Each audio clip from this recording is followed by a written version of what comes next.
போரின் நடுவிலே 234 தொகுதியிலும் விஜயனுடைய தாவேகா தோல்வி அடைகிறது.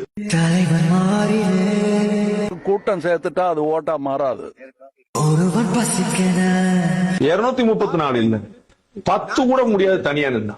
வேட்டை தூங்குது உங்களுடைய அடுத்த படத்திற்காக காத்துக்கிட்டு இருக்கிறங்க விஜய்.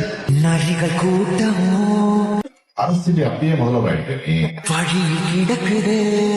சினிமாக்கார வந்தா ஜெயிச்சான் அப்படிங்கிற வரலாறு கடைசியா எம்ஜிஆருக்கு மட்டும் தான் இருக்கும். நீங்க எழுதி வச்சுக்கோ. குருதி ஆட்டமோ காட்டு நடக்குது.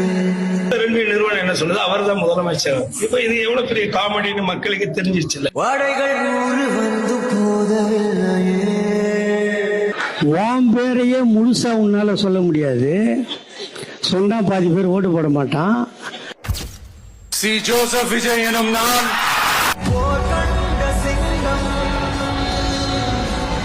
தமிழ்நாட்டு அரசின் முதலமைச்சராக உறுதிமொழிகிறேன்.